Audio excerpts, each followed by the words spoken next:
Por mais de 2 anos, minha nora disse que meu filho estava no exterior a trabalho. Então, certa manhã no mercado, um entregador de repente me entregou um pacote. A senhora é a mãe de Santiago, agora é seu. Abra sozinha. O que havia dentro do pacote fez meu sangue ferver.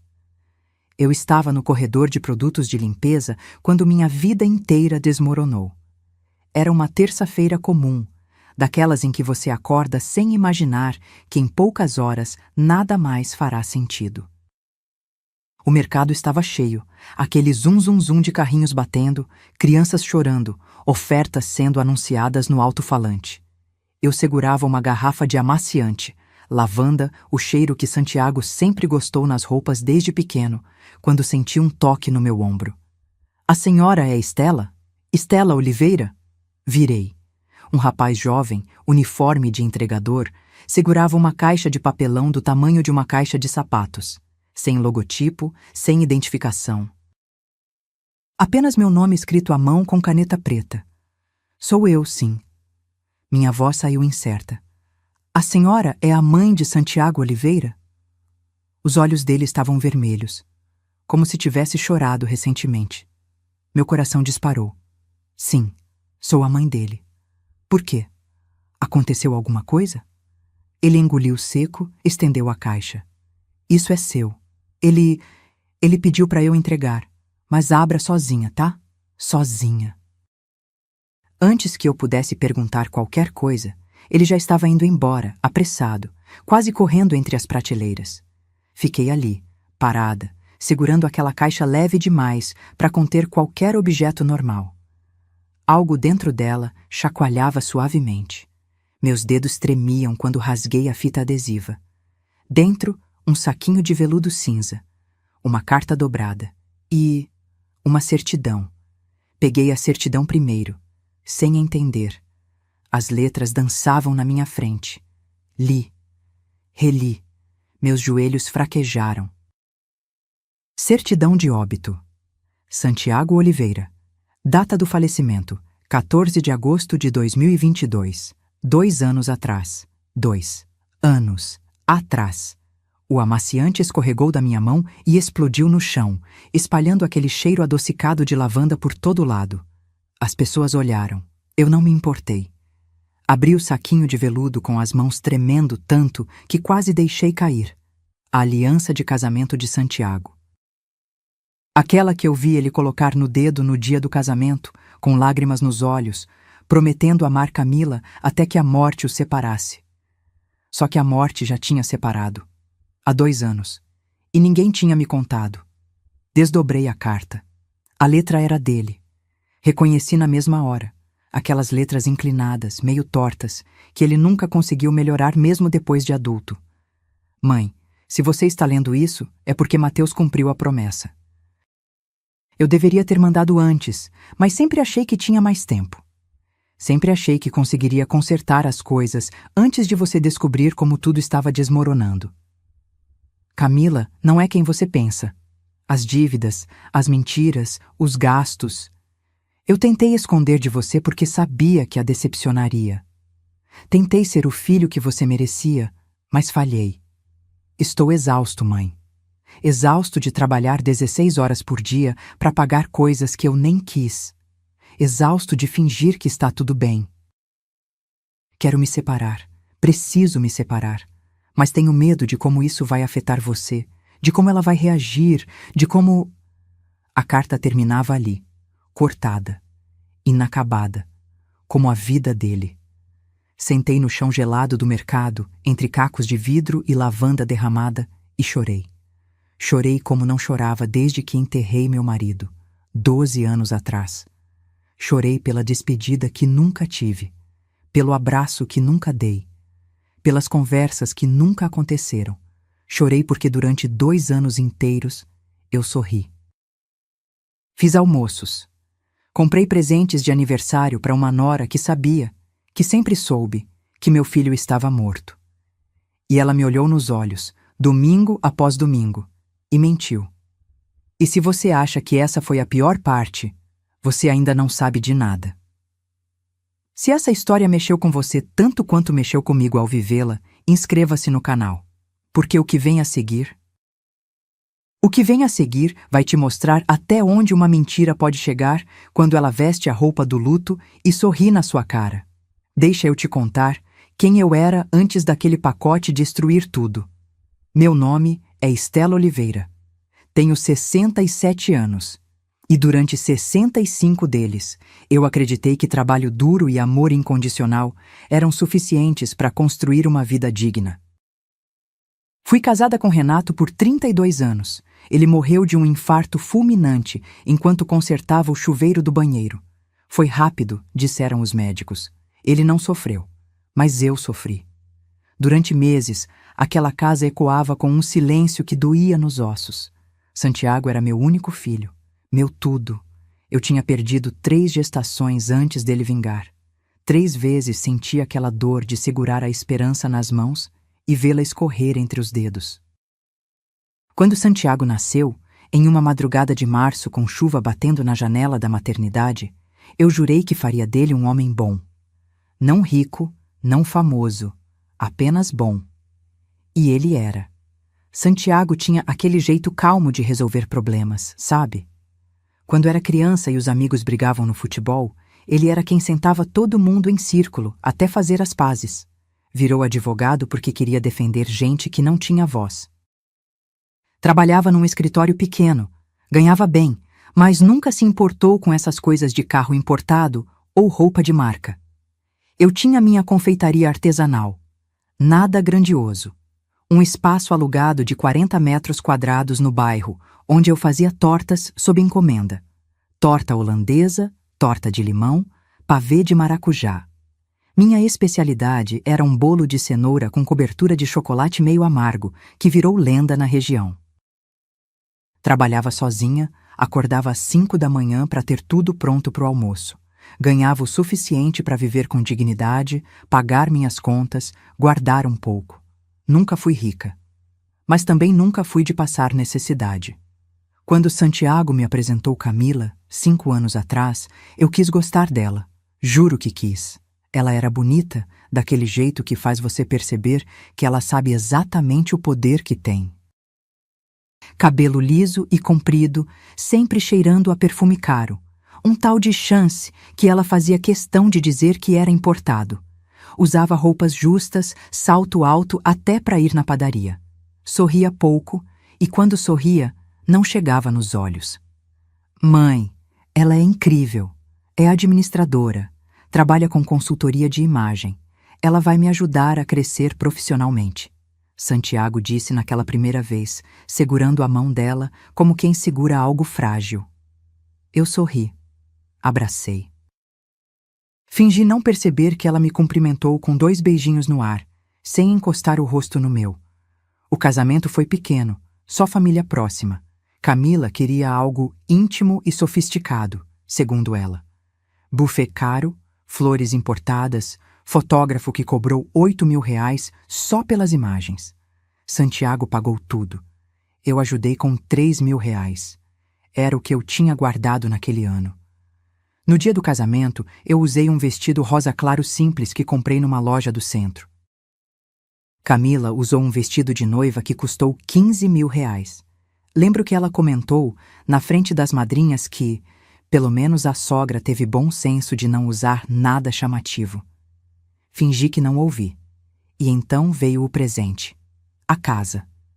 Aquele sobrado de 3 andares em Perdizes, bairro nobre de São Paulo, que Renato e eu compramos com tanto sacrifício. Cada tijolo ali tinha suor nosso. Renato trabalhou dobrado durante anos para conseguir dar entrada. Eu economizei em tudo, roupas, passeios, até comida, para ajudar a pagar as prestações. Quando Renato morreu, a casa já estava quitada. Valia, na época, R$ 1.200.000. Eu morava num apartamento menor, mais prático, que compramos anos depois. A casa grande ficou vazia por um tempo. Santiago se casou e eu pensei, por que não? Por que não dar a eles esse começo? Chamei meu filho, sentei com ele na varanda do apartamento onde o pai dele costumava tomar café. Quero dar a casa de presente para vocês, para você e a Camila. para que comecem a vida sem peso de aluguel, sem dívida. Os olhos de Santiago encheram de lágrimas. Mãe, a senhora tem certeza? Essa casa é tudo. Você é tudo, eu respondi. A casa é só tijolo. Você é meu sangue. Transferi tudo pro nome dos dois. Fui no cartório, assinei os papéis, sorri enquanto o tabelião carimbava. Santiago me abraçou tão forte naquele dia que eu senti o coração dele batendo contra o meu peito. Camila agradeceu, mas de um jeito mecânico, como quem agradece o troco no caixa do supermercado. Obrigada, dona Estela. A senhora é muito generosa. Generosa. Naquele momento, achei que era um elogio. Só anos depois eu entenderia que, para ela, generosidade era só outro nome para ingenuidade. A vida seguiu. Domingos em família, almoços na minha casa, risadas, Santiago me ligando toda semana para perguntar se eu estava bem, se precisava de alguma coisa. Camila sempre presente, sempre educada, sempre distante, como se existisse um vidro invisível entre nós, mas eu ignorei. Eu ignorei porque meu filho estava feliz, ou pelo menos era o que eu acreditava, porque a verdade eu só descobriria 2 anos depois de enterrar em Santiago sem me avisar. E quando descobri,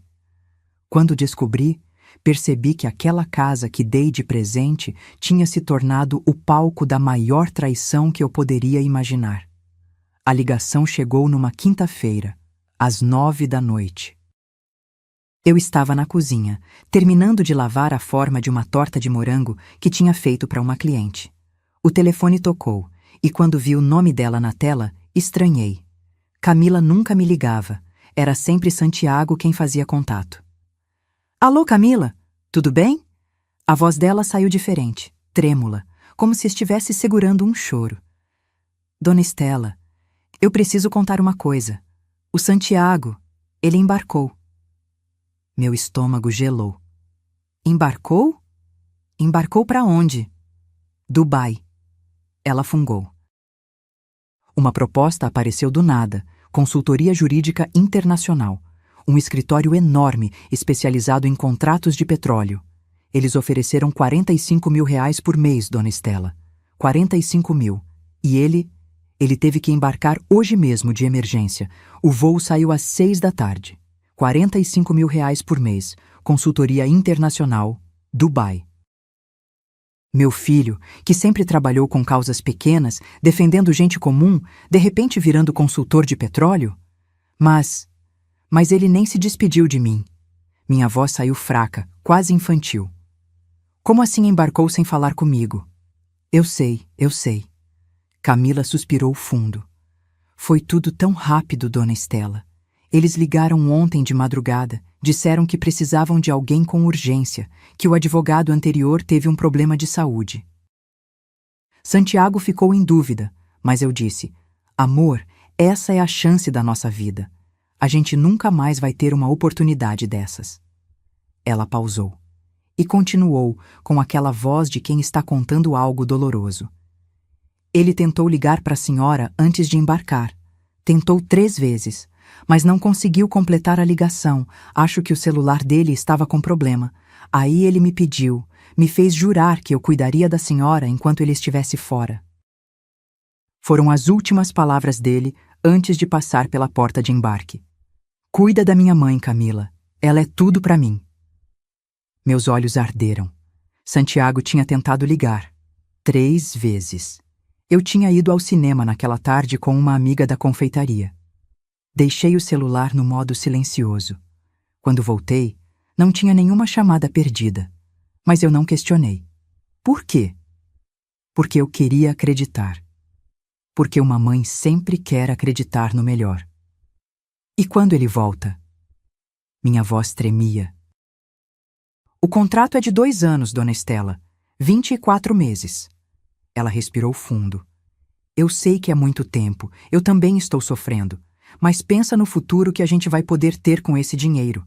Ele vai voltar e a gente vai poder, sei lá, comprar um apartamento na praia, viajar, ter filhos sem preocupação financeira. 2 anos. 730 dias sem ver meu filho. Ele vai poder me ligar, pelo menos? Eu precisava ouvir a voz dele. Precisava saber que estava tudo bem. Vai sim, claro. Camila respondeu rápido demais. Mas o fuso horário é complicado, dona Estela. Dubai está 4 horas na frente do Brasil, e o escritório dele funciona em horários malucos, sabe como é? Clientes no mundo inteiro. Ele vai tentar ligar sempre que puder, mas pediu para a senhora ter paciência se demorar. Paciência. Essa palavra se tornaria minha prisão pelos próximos 2 anos. Ele deixou algum recado? Alguma mensagem? Deixou. Camila pigarreou. Disse que ama a senhora mais que tudo, que vai mandar dinheiro todo mês para ajudar com suas despesas e que quando voltar vai passar um mês inteiro só com a senhora, para compensar. Um mês inteiro só comigo. A promessa soou tão doce que eu engoli o nó na garganta e aceitei. Tá bom, Camila. Cuida dele por mim, tá? Manda ele se alimentar bem, não trabalhar demais. Eu cuido, dona Estela. Pode confiar. Confiar. Desliguei o telefone e sentei na cadeira da cozinha, olhando para aquela forma de torta ainda molhada na pia. A casa estava em silêncio. Aquele tipo de silêncio que dói, que pesa, que parece sugar o ar dos pulmões. Meu filho estava do outro lado do mundo, e eu nem tive a chance de abraçá-lo. Chorei naquela noite. Chorei sozinha, na cama que um dia dividi com Renato, abraçada ao travesseiro. Chorei porque senti que algo estava errado, mas não conseguia nomear o quê.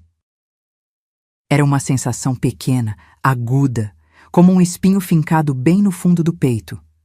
Mas eu a ignorei, porque mães não querem acreditar em tragédias, mães querem acreditar em finais felizes. Nos dias seguintes, esperei. Esperei uma ligação, uma mensagem, um sinal. Nada. Depois de uma semana, mandei mensagem para o número de Santiago. Filho, tá tudo bem? Só queria saber se chegou bem. Beijo da mãe que te ama. A resposta veio 6 horas depois. Oi, mãe, tudo corrido aqui. Mal tenho tempo de dormir. Te amo. Depois a gente conversa melhor. Frio, curto, sem aquele jeitinho carinhoso que Santiago sempre teve comigo. Mas eu pensei, ele deve estar cansado. Novo emprego, novo país, tanta pressão. Eu sempre fui boa em arranjar desculpas para não enxergar a verdade. E enquanto eu esperava pacientemente por um filho que nunca ligaria, Camila estava ocupada transformando minha generosidade na maior armadilha da minha vida. Os primeiros 3 meses foram os piores.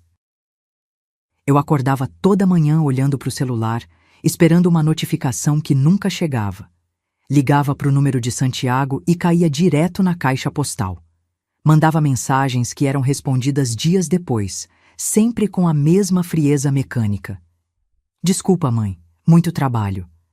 Reunião importante, depois conversamos. Tô bem, não se preocupe. Cada resposta era uma facada pequena, mas constante, porque aquele não era meu filho. Santiago me ligava todo santo dia quando morava a 20 minutos de distância. Como é que do outro lado do mundo ele não achava 5 minutos para ouvir minha voz? Mas Camila sempre tinha uma explicação. Ela começou a aparecer no meu apartamento uma vez por semana, sempre com uma sacola de supermercado cheia de coisas caras que eu nunca compraria. Azeite importado, queijos franceses, um vinho que custava R$ 150 a garrafa. Santiago mandou dinheiro e pediu para eu cuidar da senhora direitinho, ela dizia, colocando tudo na minha geladeira como se eu fosse incapaz de fazer compras sozinha.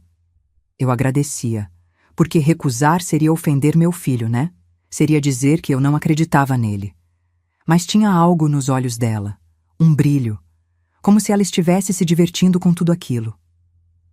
Depois de 6 meses, fui visitar a casa. Minha casa. A que eu dei para eles. Quando bati na porta e Camila abriu, quase não reconheci o lugar. Dona Estela, que surpresa! Ela sorriu, mas não saiu da frente, como se não quisesse me deixar entrar. Posso entrar? Trouxe um bolo que fiz hoje de manhã. Mostrei a marmita de vidro que trazia nas mãos. Ela hesitou, apenas um segundo, mas eu percebi. Claro, claro. Desculpa, é que tá tudo meio bagunçado. Estou fazendo umas reformazinhas. Reformazinhas. Entrei e meu coração afundou. O piso de madeira, aquela peroba rosa linda que Renato tinha escolhido tábua por tábua, que a gente encerava todo mês com tanto cuidado, tinha sido arrancado. No lugar, um porcelanato branco gelado, brilhante, que refletia as luzes do teto como um espelho. O piso de madeira estava velho, Dona Estela. Dava muito trabalho. Resolvi modernizar. Camila falava andando na frente, os saltos batendo naquele chão novo com um som oco que me arrepiava. Mas quanto custou isso? Minha voz saiu fraca. 87 mil reais, mas Santiago aprovou. Ele mandou o dinheiro de Dubai mesmo, disse que queria a casa impecável para quando voltar. 87 mil reais, para arrancar a memória do meu marido do chão. Segui Camila até a sala. As janelas antigas, aquelas de madeira maciça com vitrais coloridos que vinham com a casa desde os anos 70, tinham sumido. No lugar, janelas de alumínio preto, enormes, modernas. As janelas também? Camila, essas janelas eram originais. Eram velhas, Dona Estela. Ela me olhou como se eu fosse uma criança que não entendia nada. Gastavam energia, deixavam o calor entrar.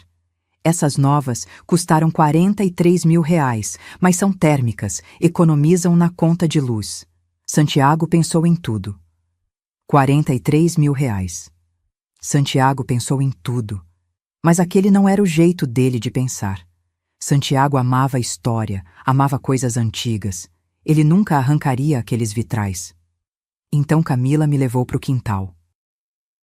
E foi ali que meu mundo caiu de vez. O jardim de rosas brancas tinha sido destruído. Aquelas roseiras que eu mesma plantei quando Santiago tinha 5 anos, que eu podava todo inverno, que florescia toda a primavera enchendo o ar de um perfume doce e delicado.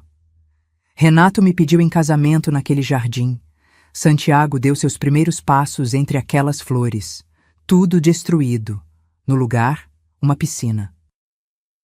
Enorme, revestida de pastilhas azul turquesa, com deck de madeira sintética ao redor e uma cascata artificial que fazia um barulho irritante de água caindo. Ficou linda, não ficou? Camila abriu os braços como se estivesse apresentando uma obra de arte. 120 mil reais, mas valeu cada centavo. Santiago sempre quis uma piscina. Mentira. Santiago tinha alergia a cloro, desde criança. Ele nunca quis uma piscina.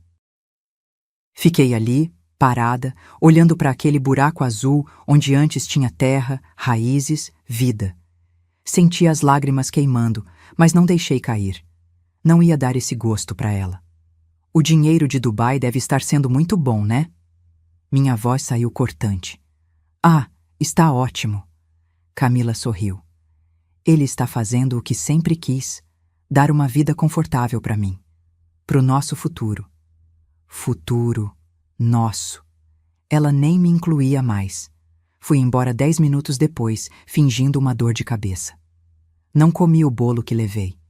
Deixei na mesa da cozinha e saí. Durante o caminho de volta, tentei ligar para Santiago. Chamou, nada. Mandei mensagem. Filho, preciso falar com você.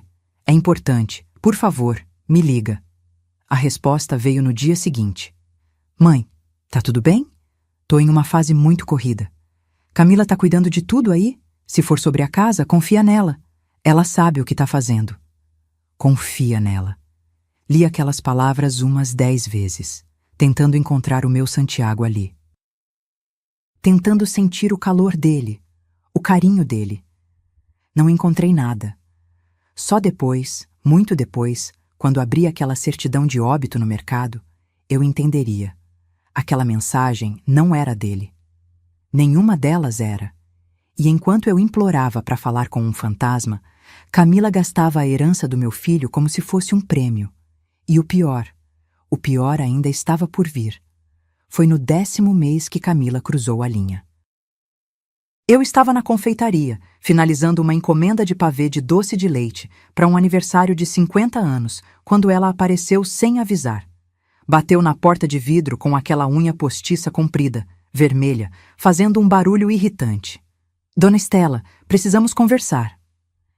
Ela entrou sem esperar resposta, olhando ao redor com aquela cara de quem estava avaliando algo para demolir.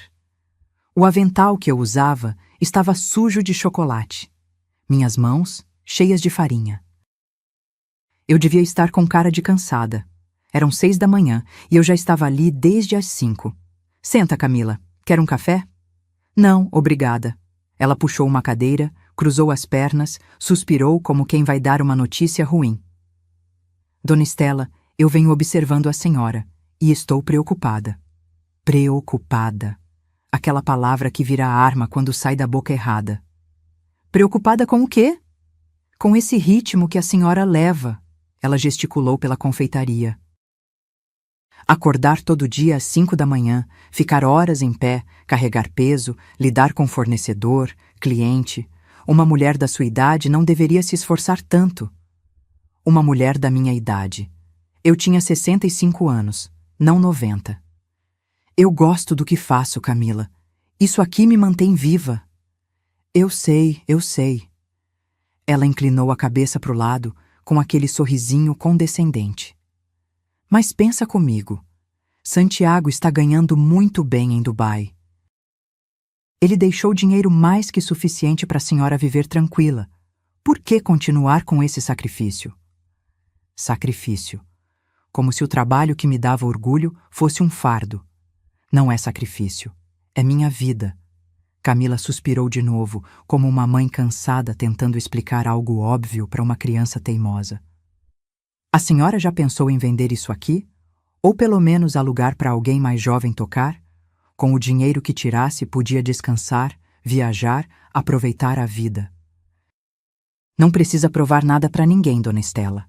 Vender, minha confeitaria, o lugar que eu construí tijolo por tijolo, cliente por cliente, depois que Renato morreu e eu precisei me reinventar. Não vou vender. Minha voz saiu mais dura do que eu pretendia. Ela ergueu as mãos num gesto de rendição falso. Tudo bem, era só uma sugestão. Mas a senhora pelo menos aceita que eu ajude mais, né? Santiago ficaria arrasado se soubesse que a senhora está se matando de trabalhar enquanto ele manda dinheiro justamente para evitar isso. E assim começou. Todo mês, Camila aparecia com uma cesta. Não era uma cesta simples, não. Era uma produção. Queijos importados, vinhos caros, chocolates suíços, frutas orgânicas embaladas individualmente, até caviar uma vez. Devia custar uns 500, 600 reais por cesta. Presente do Santiago, ela dizia, entrando no meu apartamento como se fosse dela. E ficava. Deus, como ela ficava. Abria minha geladeira, reorganizava as coisas. Dona Estela, esse leite está vencido. A senhora precisa prestar mais atenção. Checava a validade de tudo, jogava fora o que achava impróprio, limpava a pia, dobrava o pano de prato do jeito dela. Camila, eu sei cuidar da minha casa. Eu sei que sabe. Aquele sorriso de novo. Mas Santiago me fez prometer que cuidaria da senhora. Ele disse, minha mãe é orgulhosa, vai recusar ajuda, mas você insiste. Então eu tô insistindo. Ele disse. Meu filho, que conhecia cada centímetro da minha personalidade, teria dito exatamente isso. Foi essa verossimilhança que me fez aceitar, que me fez engolir a raiva e agradecer. Um dia, ela sugeriu que meu apartamento era grande demais. 2 quartos para uma pessoa só, Dona Estela? E essa escada? A senhora não tem medo de cair? Eu vi um residencial lindo perto da minha casa, apartamentos compactos, tudo no térreo, com enfermagem 24 horas. Enfermagem. Como se eu estivesse à beira da invalidez. Eu não preciso de enfermagem, Camila. Ainda não. Ela deu aquele sorriso. Mas é bom prevenir, né? As reuniões familiares que antes aconteciam todo domingo foram minguando. Primeiro foi uma vez por mês, depois a cada 2 meses. Camila sempre tinha uma desculpa. Estava cansada, tinha compromisso, estava de dieta e não podia comer minha comida. Quando as reuniões aconteciam, ela dominava. Respondia por mim antes que eu abrisse a boca. Dona Estela, conta como foi sua semana, minha cunhada Valquíria perguntou uma vez. Antes que eu respondesse, Camila já estava falando. Ah, ela tá ótima. Trabalhando demais como sempre, mas tá ótima. Né, Dona Estela? Valquíria olhou para mim, esperando confirmação. Eu só balancei a cabeça, porque discutir na frente dos outros seria criar caso. Seria parecer a sogra problemática, a velha implicante que ninguém quer por perto. Então, eu engolia e sorria. Até que um dia, Camila atravessou o limite definitivo. Foi numa tarde de sábado. Eu estava no sofá, assistindo TV, quando ela entrou. Ela tinha cópia da chave do meu apartamento, porque, em caso de emergência, né? Trazia uma sacola enorme da farmácia. Trouxe os remédios da senhora.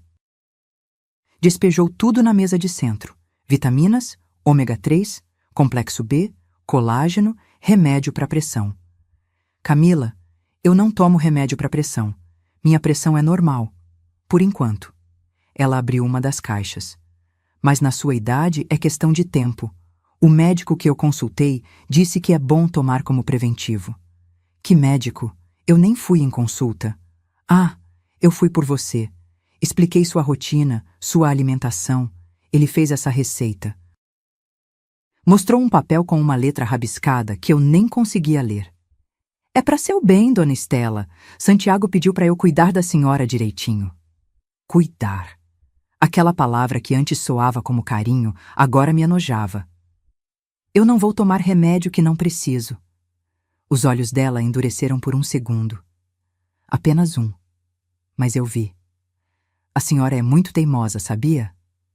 Ela guardou as caixas na sacola com força, fazendo barulho. Eu tô tentando ajudar e a senhora só dificulta. Não é à toa que Santiago preferiu ficar longe. O silêncio que caiu foi gelado. Ela percebeu, tentou voltar atrás. Desculpa, eu não quis dizer isso. É que... é frustrante, sabe? Eu faço tudo o que posso, e parece que nunca é suficiente. Fui educada, disse que estava tudo bem, que entendia, mas quando ela saiu, sentei no sofá e percebi. Eu tinha deixado de ser mãe de Santiago. Eu tinha virado responsabilidade, peso, problema. E o pior é que, no fundo, uma parte de mim começava a acreditar nisso. Até que aquele pacote chegou. E eu descobri que não era eu quem estava enlouquecendo. Era ela quem estava me enterrando viva. Deixa eu te levar de volta àquele mercado. Porque tem coisas na vida que a gente precisa reviver para conseguir digerir.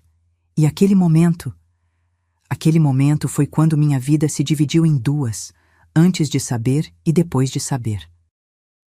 Eu estava sentada no chão frio, entre vidro quebrado e amaciante derramado, segurando aquela certidão de óbito com as 2 mãos.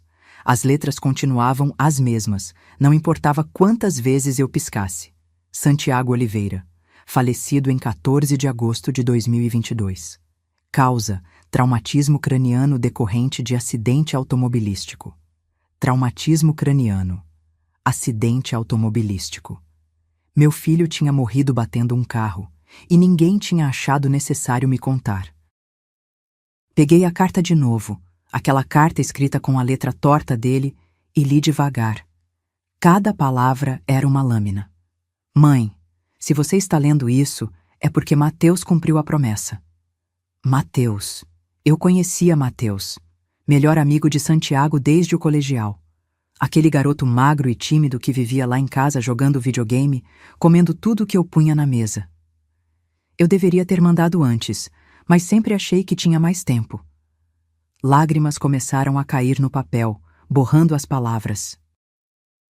Limpei rápido, desesperada para não perder nenhuma sílaba. Sempre achei que conseguiria consertar as coisas antes de você descobrir como tudo estava desmoronando. Camila não é quem você pensa, mãe. as dívidas que ela faz, as coisas que ela compra, as mentiras que ela conta.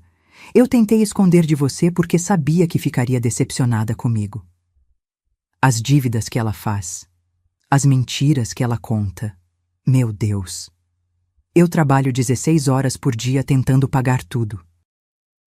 Peguei casos extras, fiz plantões em escritórios menores à noite, fingi que estava tudo bem quando você perguntava.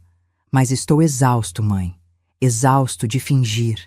A casa que você nos deu, ela transformou num cenário. Arrancou tudo que tinha memória nossa, da nossa família, do pai. Cada reforma que ela faz é como se estivesse apagando a gente. Apagando a gente. Minha respiração estava falhando. Gente começava a se aglomerar ao meu redor, perguntando se eu estava bem, se precisava de ajuda. Eu não respondia, não conseguia. Eu quero me separar, mãe. Preciso me separar. Mas tenho medo, medo de te decepcionar, medo de como ela vai reagir, medo de perder tudo que a gente construiu. Tenho medo até de perder a casa que você deu, porque legalmente está no nome dos dois, e eu sei que ela vai brigar por cada centímetro. A carta terminava ali, cortada no meio de uma frase, no meio de um pensamento, no meio da vida dele. Porque 3 dias depois de escrever aquilo, meu filho estava dirigindo pela Marginal Pinheiros, voltando tarde de uma audiência. Cansado, aquele cansaço de 16 horas de trabalho que ele mencionou na carta. E uma caminhonete invadiu a pista.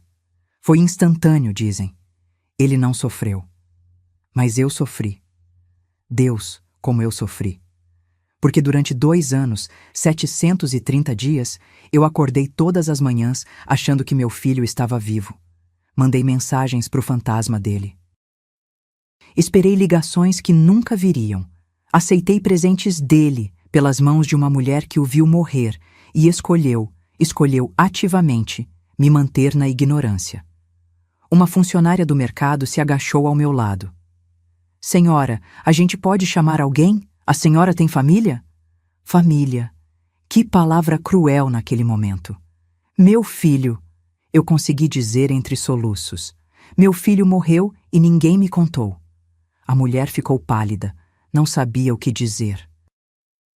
Ninguém sabe o que dizer quando uma mãe descobre que enterraram seu filho às escondidas. Alguém trouxe água. Alguém pegou minha bolsa que tinha caído. Alguém tentou me ajudar a levantar, mas minhas pernas não respondiam. Foi quando senti uma mão firme no meu ombro. Uma voz rouca. Dona Estela. Olhei para cima. Mateus estava ali. Mais velho, com barbas, os olhos vermelhos e inchados. Ele se agachou na minha frente. Eu sabia que ela não ia contar. Sabia desde o enterro. A voz dele tremia. Ela me olhou, Dona Estela. Me olhou no velório e disse: se você contar para a mãe dele, eu processo você por perturbação. Ela é velha, não vai aguentar o choque. É melhor assim. E eu acreditei. Por 6 meses, eu acreditei que talvez ela tivesse razão. Que talvez fosse melhor a senhora não saber. 6 meses. Ele ficou quieto por 6 meses. Mas aí eu fui organizar as coisas do Santiago, os pertences que estavam guardados no escritório. E achei essa carta. Guardada na gaveta dele, dentro de um envelope já selado com seu endereço. Ele ia mandar, Dona Estela. Ele ia contar tudo, só não deu tempo. Mateus limpou os olhos com as costas da mão. E quando li o que ele escreveu, entendi que esconder da senhora não era proteger. Era continuar a mentira da Camila. Então esperei.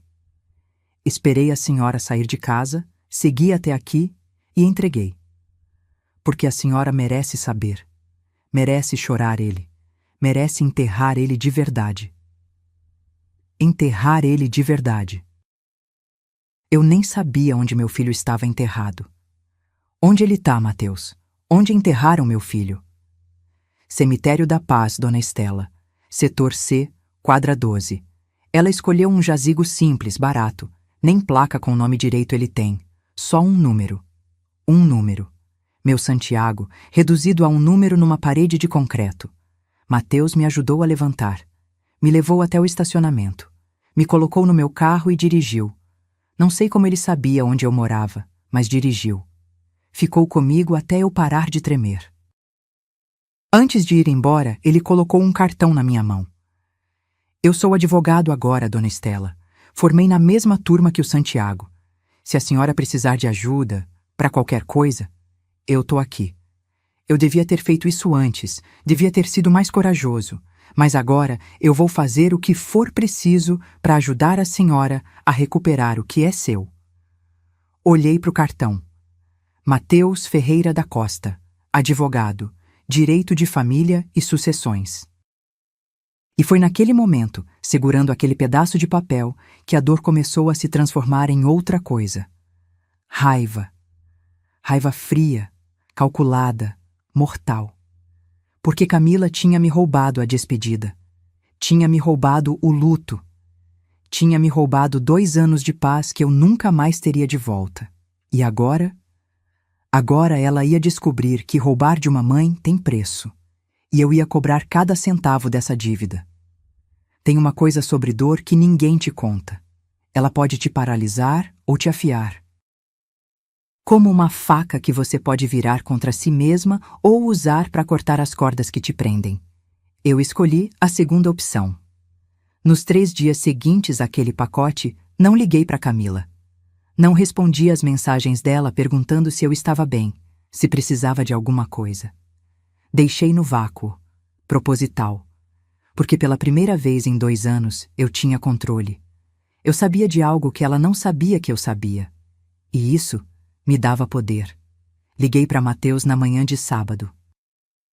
Ele atendeu no segundo toque. Dona Estela, preciso saber de tudo, Mateus. Tudo. Desde o dia que meu filho morreu até hoje. Minha voz não tremeu. Estava firme, cortante. Você vai me contar cada detalhe que souber. E depois você vai me ajudar a fazer o que precisa ser feito. Silêncio do outro lado. Depois, venho aí agora.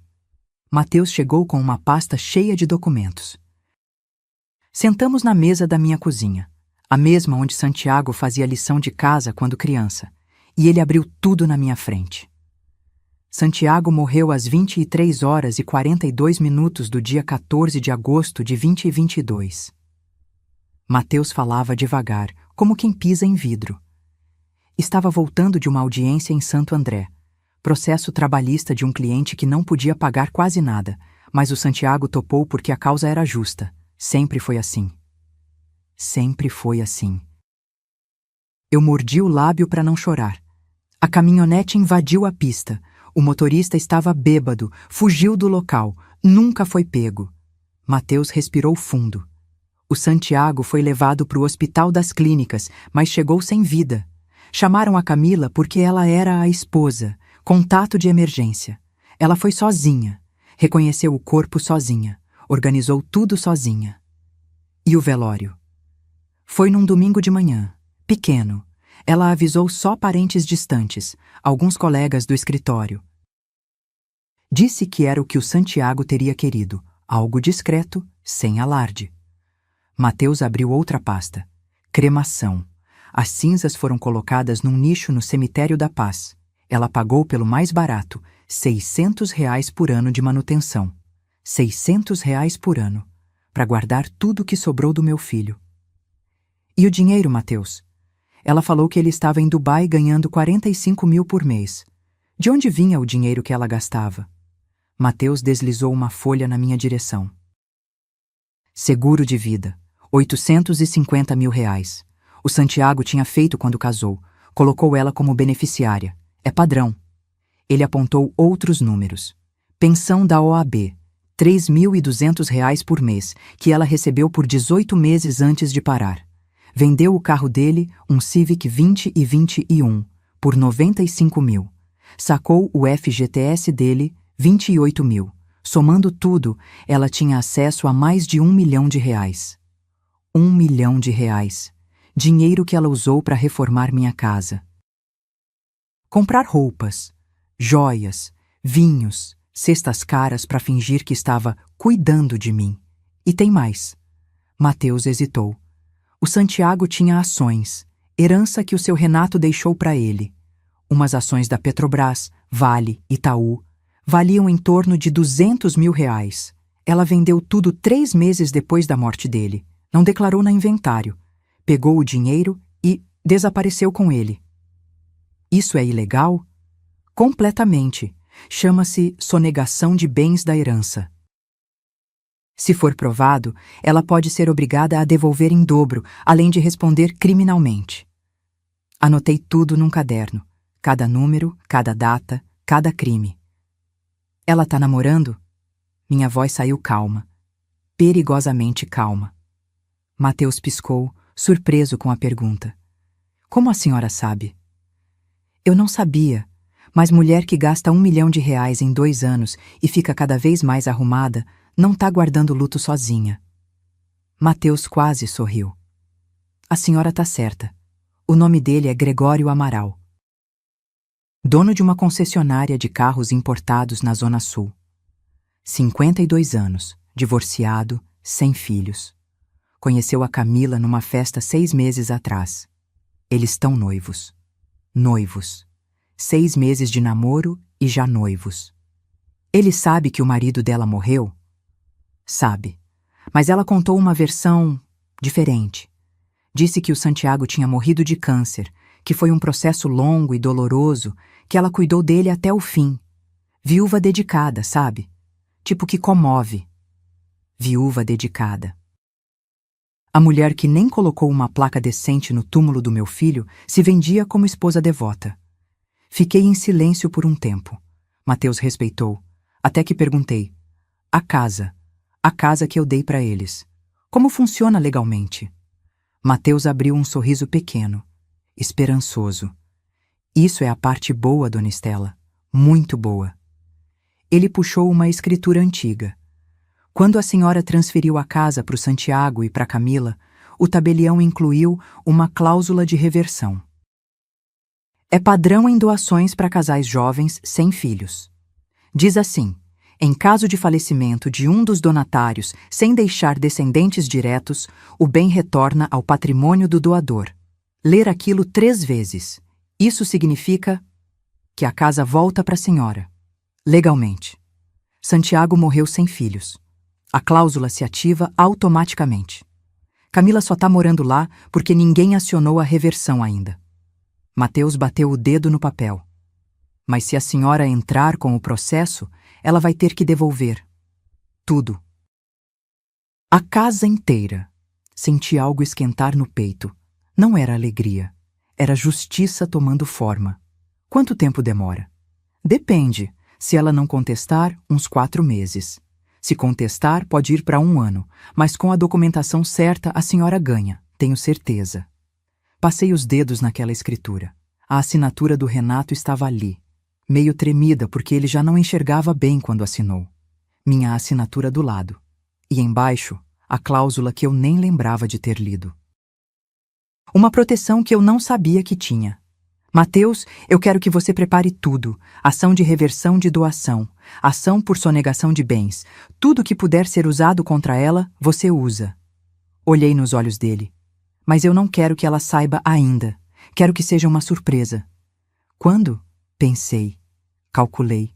Sorri pela primeira vez em dias. 3 dias antes do casamento dela. Mateus arregalou os olhos. A senhora tem certeza? Absoluta. Me levantei, guardei todos os papéis numa gaveta trancada. E tem mais uma coisa que eu preciso que você faça. O que for. Quero que você monte um dossiê completo sobre a Camila. Fotos dela com as joias que comprou, prints de redes sociais, extratos bancários, se conseguir, tudo que mostrar como ela gastou o dinheiro do meu filho. E quero que você entregue isso pro Gregório. Pro noivo? Pro noivo. Minha voz não deixava dúvida. Ele merece saber com quem está se casando. Porque se Camila queria construir uma vida nova em cima do túmulo do meu filho, eu ia ter muito prazer em desmontar cada tijolo dessa farsa, e quando ela caísse, ia cair forte. Ia cair sabendo exatamente quem derrubou. O convite chegou por mensagem numa quarta-feira à tarde. Dona Estela, que tal jantar aqui em casa sábado? Tenho uma notícia importante para compartilhar com a senhora. 19 horas. Eu sabia o que era. Mateus tinha me avisado. O noivado seria anunciado oficialmente no fim de semana, mas Camila não sabia que eu sabia. Então respondi: estarei aí. Posso levar alguma coisa? Não precisa, só trazer a senhora mesma. Sábado, 19 horas, toquei a campainha da casa que um dia foi minha. Camila abriu a porta e eu quase não respirei. Ela estava deslumbrante. Vestido branco justo, decote nas costas, aquele tipo de roupa que custa mais que meu aluguel. Cabelo preso num coque elegante. Maquiagem impecável. E no pescoço? No pescoço, o colar de pérolas barrocas. Aquelas pérolas irregulares com aquele brilho rosado único que minha mãe usou no casamento dela, que eu usei no meu, que eu guardei durante 40 anos numa caixinha de veludo cor de vinho, esperando o dia de passar para Nora, que fosse mãe dos meus netos. Eu tinha dado aquele colar para o Santiago uma semana antes do casamento dele. Quando você tiver uma filha, você passa para ela, eu disse. É tradição de família. E ali estava, pendurado no pescoço de Camila como se fosse um acessório qualquer. Dona Estela, entre, entre! Ela me beijou no rosto. Dessa vez encostou, porque tinha plateia para impressionar. A senhora tá linda. Mentira. Eu estava de calça jeans e blusa de algodão. Tinha acabado de sair da confeitaria. Cheirava a canela e açúcar. A mesa estava posta com requinte absurdo. Toalha de linho branca, louça de porcelana com filete dourado, taças de cristal, velas aromáticas. Tudo muito bonito. Tudo muito falso. Gregório estava sentado na cabeceira. Levantou quando me viu, estendeu a mão. Dona Estela, prazer enorme. Camila fala muito da senhora. Ele era bonito. Cabelo grisalho bem cortado, roupa cara mas discreta, sorriso de quem está acostumado a fechar negócios. Tipo que inspira confiança, o tipo perfeito para ser enganado por uma mulher como Camila. O prazer é meu. Apertei a mão dele, firme. Olhei nos olhos, sentei onde Camila indicou. A cadeira onde Renato costumava sentar nos domingos, quando a gente ainda fazia almoço de família aqui. O jantar foi servido. Entrada: carpaccio com rúcula e parmesão. Prato principal: risoto de camarão com aspargos. Sobremesa: petit gâteau importado. Nada que eu tivesse feito.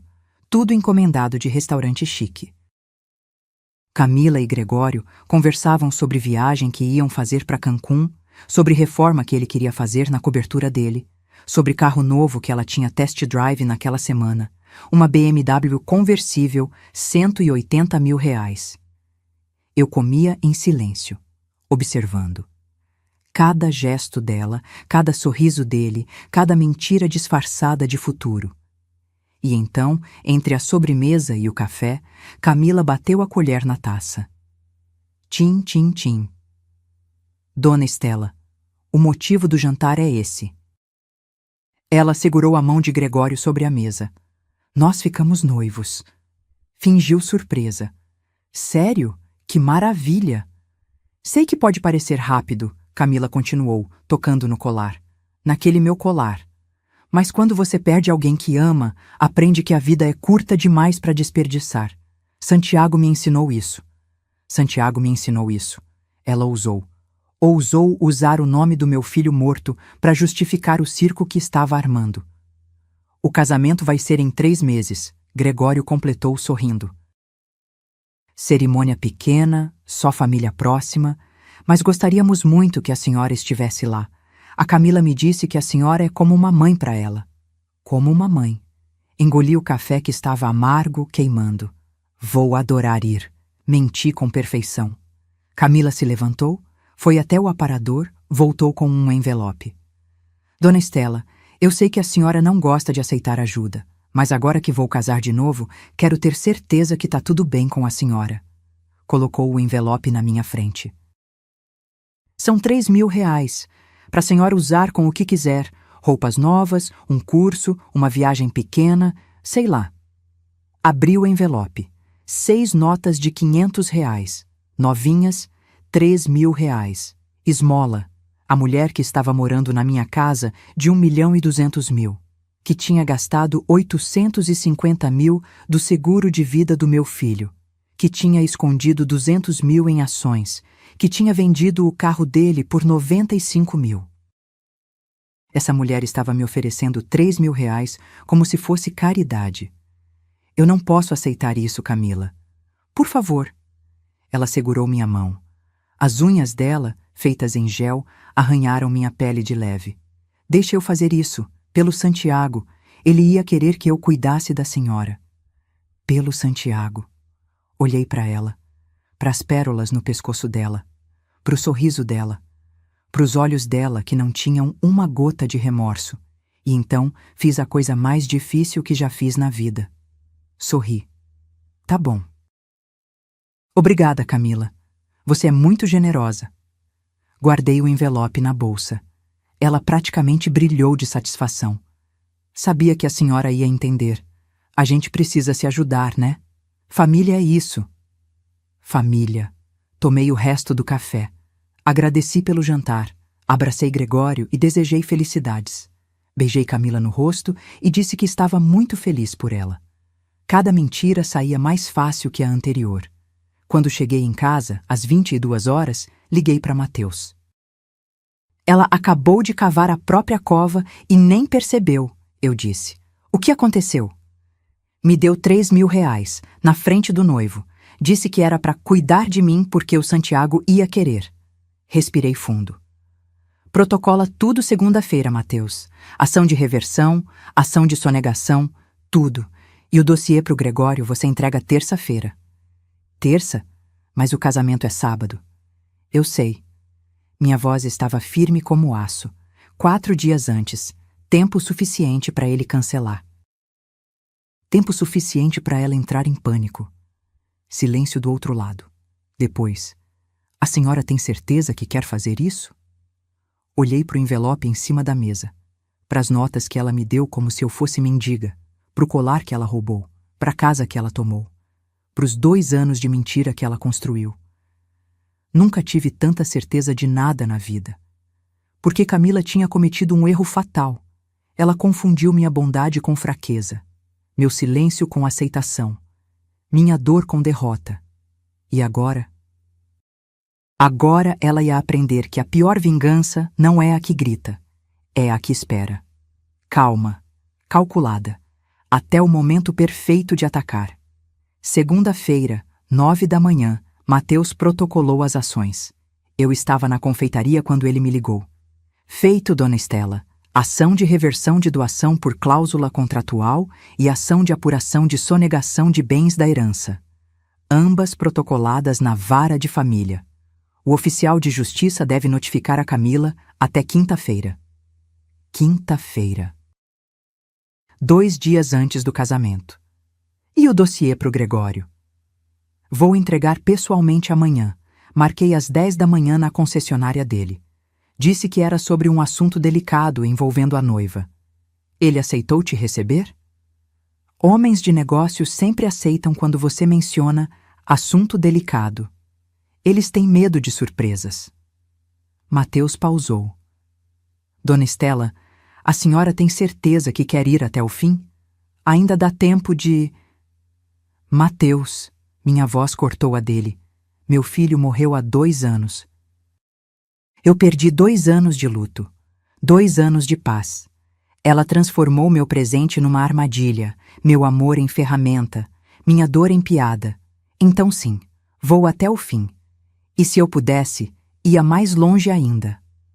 Ele não disse mais nada. Terça-feira foi o dia mais longo da minha vida. Fiquei na confeitaria tentando me concentrar numa encomenda de 100 bem-casados para um casamento. A ironia não passou despercebida, mas minhas mãos tremiam. Queimei a primeira fornada. A segunda saiu torta. A terceira, eu simplesmente desisti e sentei no chão da cozinha, esperando o telefone tocar. Tocou às 11h23. Dona Estela. A voz de Mateus estava diferente, excitada.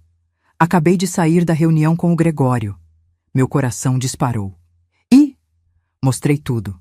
As fotos dela com joias que custaram R$ 80.000 do seguro de vida.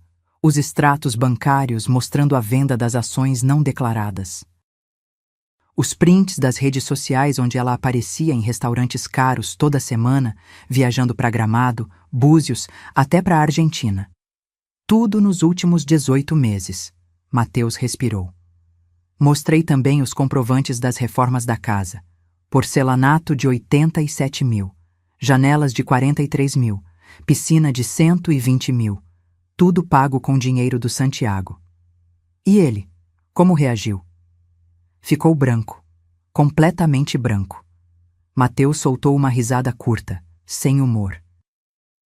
Disse que ela tinha contado que o Santiago tinha deixado algum dinheiro, mas que ela vivia modestamente, com respeito à memória dele, que trabalhava duro como consultora de imagem, que o carro conversível era presente dele, Gregório, pelo noivado. Mentira em cima de mentira. Exatamente.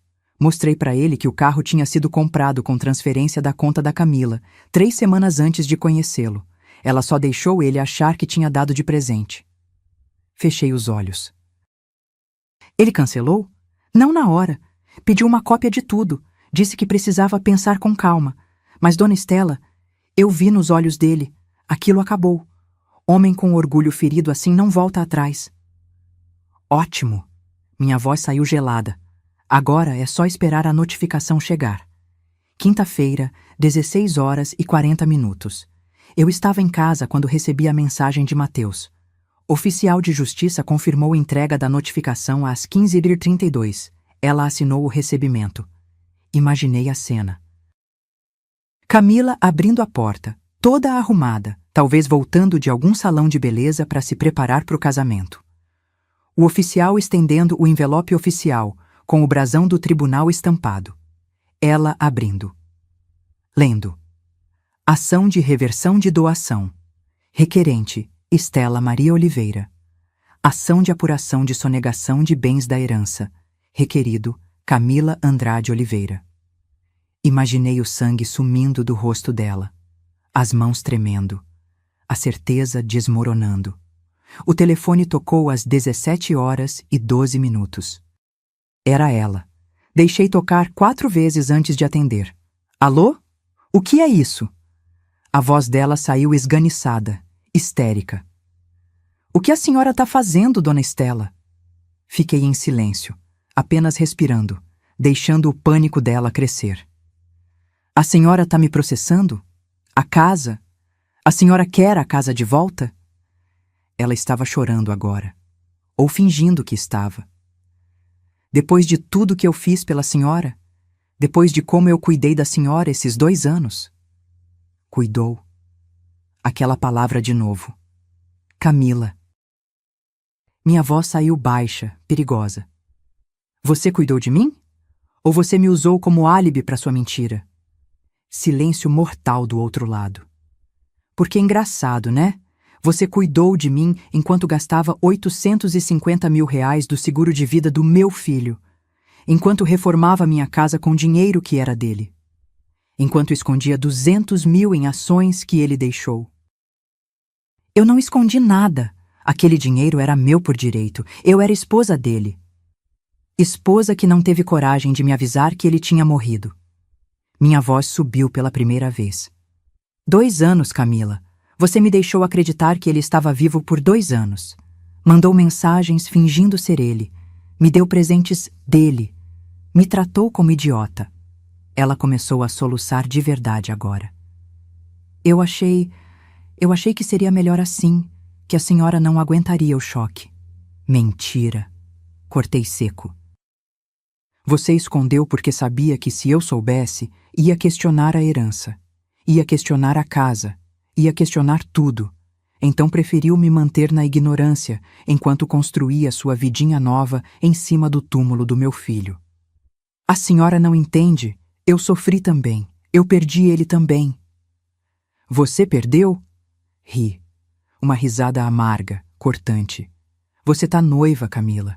3 meses de namoro e já noiva. Usando as pérolas da minha mãe no pescoço como se fossem suas. Morando na casa que eu dei pro meu filho. Não me venha falar de sofrimento. Silêncio pesado. Quando ela voltou a falar, a voz tinha mudado, mais fria, calculista. A senhora não vai conseguir tirar a casa de mim. Ela tá no meu nome legalmente. Era no nome do Santiago também, e ele morreu sem filhos. A cláusula de reversão é clara, Camila. Meu advogado já checou. Você vai ter que devolver. Eu vou lutar. Lute. Minha voz não vacilou.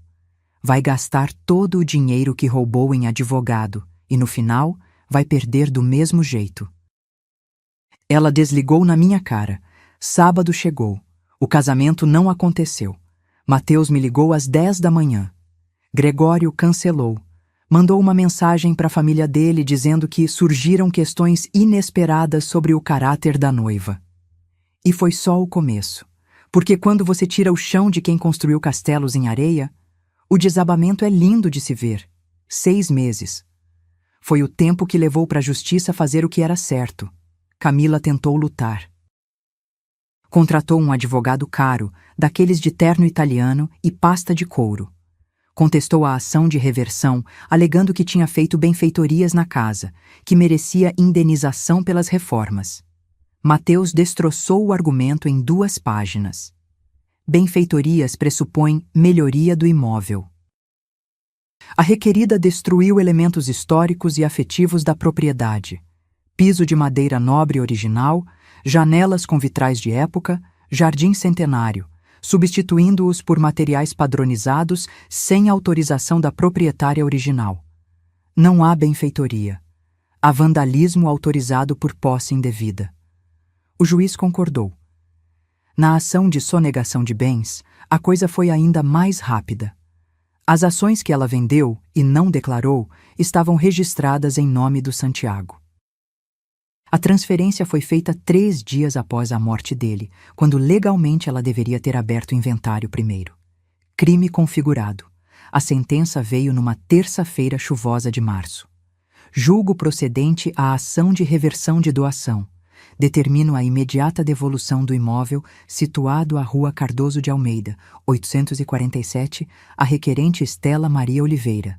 A requerida terá prazo de 30 dias para desocupação. Quanto à ação de apuração de sonegação, condeno a requerida ao pagamento de R$200 mil à requerente, valor correspondente às ações indevidamente alienadas, acrescido de juros e correção monetária. R$200 mil, mais a casa, mais a dignidade que ela tentou me roubar. Mateus me ligou chorando. A gente ganhou, dona Estela. Ganhou tudo. Eu não chorei. Já não tinha mais lágrimas para desperdiçar. Quando ela precisa sair? 30 dias a partir de hoje. Oficial vai notificar ela amanhã. No 28º dia, fui até a casa. Não avisei que ia. Apenas cheguei, às 9 da manhã, com Mateus ao meu lado e um chaveiro que trocaria todas as fechaduras. Toquei a campainha. Camila abriu. Estava irreconhecível. Cabelo preso num rabo de cavalo desleixado, sem maquiagem, olheiras fundas, roupa amassada. Tinha emagrecido uns 8 quilos. As unhas, antes impecáveis, estavam roídas. Ela me olhou e não disse nada. Apenas se afastou da porta. Entrei na minha casa. Estava vazia. Ela tinha levado tudo.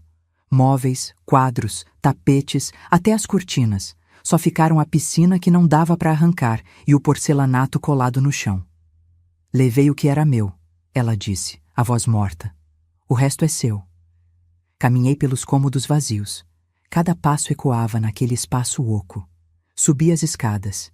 Entrei no quarto que foi meu e de Renato por tantos anos. Vazio também. Mas nas paredes ainda dava para ver as marcas de onde ficavam nossos retratos de casamento. As pérolas, eu disse, virando para ela. Cadê? Camila enfiou a mão no bolso da calça jeans, tirou o colar. As pérolas barrocas estavam opacas agora, sem brilho, como se tivessem absorvido toda a podridão daquela casa. Estendeu para mim sem olhar nos olhos. Peguei. Eram mais pesadas do que eu lembrava. Você vai para onde? Perguntei, Não por pena, mas por curiosidade. Apartamento alugado em Osasco, R$ 580 por mês. É o que sobrou depois de pagar o advogado. Ela deu uma risada curta, quebrada. Engraçado, né? Eu tinha mais de 1 milhão e agora mal tenho para comer. Não respondi, porque não havia nada a dizer. Ela pegou uma mala pequena que estava no corredor. Passou por mim sem encostar. Parou na porta. A senhora venceu. Feliz agora? Olhei para ela. Realmente olhei. Feliz? Não. Minha voz saiu firme. Meu filho continua morto. 2 anos continuam perdidos. Nada disso me traz felicidade, Camila, mas me traz paz. Porque agora sei que existem consequências, que mentiras têm preço, e que roubar de uma mãe, isso nunca fica impune. Ela abriu a boca, fechou, e foi embora. Ouvi a porta bater, ouvi os passos dela descendo a calçada. E então, finalmente, sentei no chão daquela sala vazia e chorei. Chorei pelo Santiago, pelo abraço que não dei, pelas conversas que não tivemos, pelos netos que ele nunca me deu. Chorei pela casa que um dia foi cheia de risadas e agora era só eco. Mas quando as lágrimas acabaram, me levantei, porque eu tinha trabalho a fazer. Nos 3 meses seguintes, transformei aquela casa. Contratei um marceneiro para restaurar o piso. Não consegui a peroba original, mas achei um ipê lindo que Renato teria aprovado. Trouxe de volta as roseiras brancas, uma por uma, plantadas por mãos de um jardineiro que jurou cuidar delas como se fossem filhas. E então, na sala principal, coloquei uma placa de bronze. Instituto Santiago Oliveira, consultoria jurídica gratuita para viúvas e mães. Contratei 2 advogados recém-formados. Um deles era Mateus.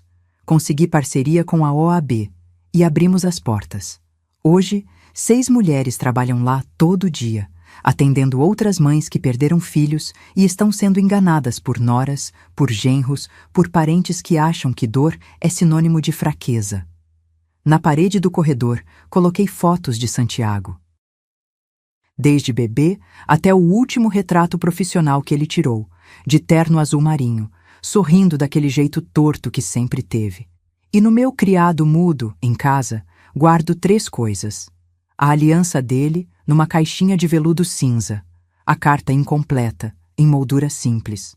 As pérolas da minha mãe, que voltaram a brilhar depois que limpei uma por uma com pano macio. Visitei o túmulo dele. Finalmente. Troquei aquela placa fria de número por uma de mármore com foto gravada. Levo rosas brancas todo domingo. Sento ali e conto para ele sobre o instituto, sobre as mulheres que ajudamos, sobre como transformei a dor em propósito. E sei, no fundo do coração, que ele está orgulhoso. Hoje tenho 68 anos. Acordo às 5 da manhã. Não para fazer bolos, mas para revisar processos. Brigo com juízes, enfrento advogados espertos, seguro a mão de mulheres destroçadas e digo: você não está sozinha, e você não é boba por ter confiado. Bondade não é fraqueza. Camila? Nunca mais a vi. Ouvi dizer que se mudou para interior, que trabalha como vendedora numa loja de roupas, que o nome dela ficou marcado nos círculos sociais como aquela que enganou a sogra. Não sinto pena, nem raiva, apenas indiferença, porque aprendi que a melhor vingança não é destruir quem te feriu. É construir algo tão grande em cima da dor que a pessoa se torna irrelevante. É transformar a ferida em força. E é olhar no espelho todo dia sabendo que você não se curvou, não aceitou. Não deixou que te enterrassem viva. Se essa história tocou você de alguma forma, se você já sentiu esse tipo de dor ou conhece alguém que sentiu, deixe um comentário contando de onde você está assistindo. Dê um like se acredita que dignidade é algo pelo qual vale a pena lutar. E se inscreva no canal, porque histórias como essa, histórias de mulheres que se recusam a ser apagadas, merecem ser contadas. Lembre-se, bondade não é fraqueza. Silêncio não é aceitação. E nunca, jamais, subestime uma mãe que descobriu a verdade. 3 anos depois de tudo isso acontecer, Numa quinta-feira de junho, uma mulher entrou no Instituto Santiago Oliveira. Ela tinha uns 50 e poucos anos, cabelo grisalho preso num coque baixo, olhos vermelhos de tanto chorar. Segurava uma bolsa velha contra o peito como se fosse um escudo. "Posso falar com a dona Estela?" A voz dela tremia. Mateus estava na recepção revisando uns documentos. Olhou para mim, que estava na sala ao lado, organizando uns processos. Eu fiz sinal para ele deixar ela entrar. "Bom dia. Sente-se, por favor." Indiquei a cadeira na frente da minha mesa. Ela sentou na beirada, como quem não quer tomar espaço, como quem não se sente digna de ocupar lugar. Eu conhecia bem esse jeito. Já tinha visto em dezenas de mulheres que passaram por aqui. "Como posso ajudar?" Ela abriu a bolsa com mãos trêmulas. Tirou uma pasta com documentos amarrotados. "Meu filho morreu há 8 meses, infarto. Ele tinha só 42 anos. A voz dela quebrou. "Deixou uma filha de 7 anos, a Júlia, minha netinha." Esperei. Não apressei. Aprendi que dor precisa de tempo para sair. A mãe da Júlia, a Vanessa, ela sumiu com a menina 3 semanas depois do enterro. Disse que ia morar com a família dela no Paraná. Não deixou o endereço. Não deixa eu falar com minha neta. Bloqueou meu número. As lágrimas começaram a cair. Eu só quero ver a Júlia. Só quero saber se ela tá bem. Ela é tudo que me restou dele. Conheci essa dor. Intimamente. A Vanessa recebeu alguma herança? Seguro de vida? Alguma coisa? A mulher acenou que sim. Seguro de vida de R$300 mil. E um apartamento que estava no nome dos dois. Ela vendeu tudo. Simplesmente vendeu tudo e desapareceu. Peguei a pasta. Comecei a ler os documentos. Certidão de óbito. Certidão de nascimento da criança. Comprovante do seguro.